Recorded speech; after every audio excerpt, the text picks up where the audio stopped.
Chiropractors, you went to school, you've taken an oath, you made a promise. See, here's the thing I believe, that we were chosen. There's not a chiropractor in this room, just like me. You didn't decide to be a chiropractor. No one in this room made the decision, you know what, I think I'll be a chiropractor. It was laid upon your heart. You were chosen, you were led. Lona talked about all the different things. BJ said, you never know how far it reaches. Something we think, say, and do today will affect the lives of millions tomorrow. And what happens is you were chosen to be a chiropractor. And as being chosen as one of God's warriors in this profession, we're weird, we're different. We actually care about people. Here's the thing, you got a suffering patient, you're gonna do everything you can to help that patient. Say yes. But if you go out here on the street, and these people, and it's not right or wrong, it just is, asking if these people, if they care that much. Well, I don't want them to hurt, but not my problem. Right? See, we're different. We're called to be different. We have got to serve at a higher level. We got to love at a higher level. We got to serve at a higher level. Say yes.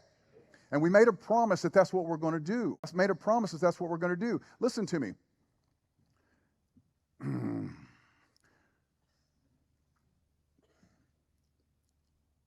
In my busiest week, I've seen 300 in a day. I've seen 937 in 3.5 days, routinely seen over 200 a day. And in many, many crowds, not this crowd, but in many, many crowds, I have people that will, and I'll have doctors send me messages, and they won't say it to my face, but they'll send me a message, and they'll say, you can't get good care. You cannot get good care seeing that many.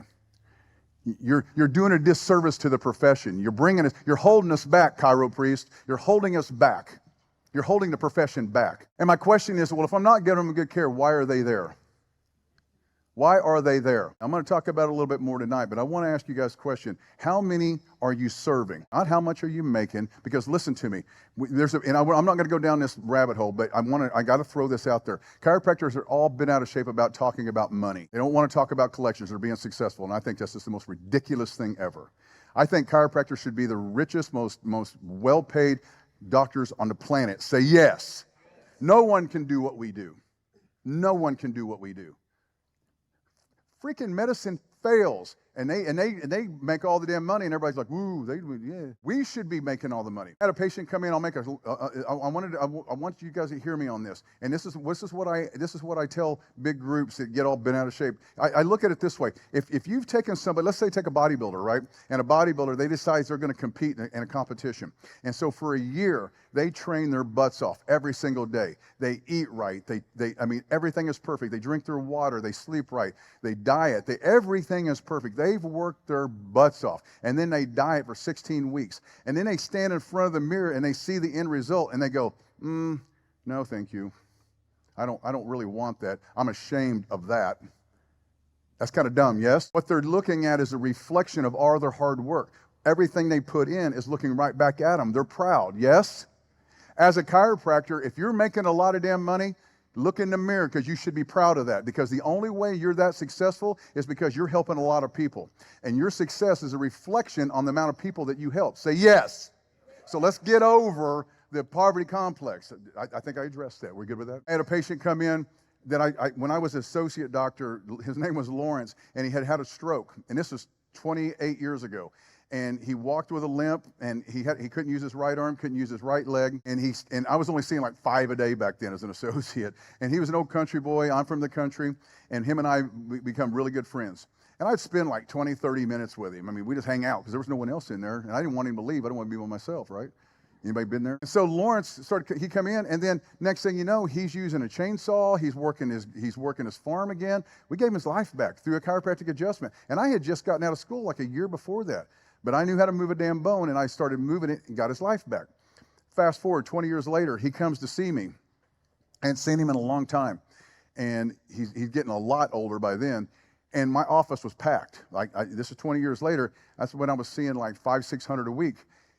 And he had to wait a little bit, and then he come in, and I hugged him. It's like, oh, man, great to see you, Lawrence. And I adjusted him and helped him up.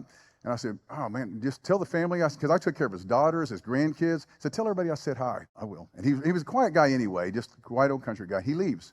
Well, the next day, his daughter comes in, Suzette. She said, Doc, Daddy said he's not coming back. He said he's not coming back to see you. Why? Well, you've gotten greedy. Greedy? Suzette, what are you talking about? He goes, all those people out here, all you care about is the money. And see, this is what chiropractors do. They get this in their brain. And then And I said, Suzette, didn't I help your father? Oh gosh, you saved his life. He tells everybody he knows that you got to go see my chiropractor. He said, he sent you, in the last 20 years, I bet he sent you 100 people. You saved him. I said, okay, Suzette, well, if I saved him, how many more people like your dad am I allowed to help? And she looked at me funny. She said, well, I guess I hadn't thought about that. And I said, well, Suzette, just let me know. Go talk to Daddy. Let me know how many am I only supposed to help 5 or 6? Or am I supposed to help whatever my potential allows me to help? She left. Guess who came to see me the next week? Daddy. Yeah. And I'm going to ask you, how many are you allowed to help do a specific intentional chiropractic adjustment? How many does Silva Ashworth? 100 a day in 1919. You know, listen, we cannot know where we're going in your practice, in your life, as a profession if we don't know where we come from. I take this so serious. BJ's last written words, you've all read it, you've all seen it, well, maybe not all of you, but a lot of you have. And I take this serious. If you've ever seen any videos, and I don't know if anybody sees me on Facebook and YouTube and all that, I'm kind of everywhere, but because I love this stuff that much, where I'm sitting at my desk, behind me is a painting I had commissioned by Frank Arnold. He's an artist in Mexico. He's amazing. And it's a picture of Dee Dee delivering the first adjustment. And I see it every morning. It's one of my prized possessions. Under that picture, in a glass case, is a brick. That brick is from the building. When they tore the building down, Dr. Gibson got 2 bricks, and he gave me one of them from the building the first chiropractic adjustment was delivered on. In front of me, I have a picture of Dee Dee, BJ, and Dr. Gibson. I have chiropractic surround. I have my green books above me. I have a 1919 book from the Palmer School of Chiropractic above me.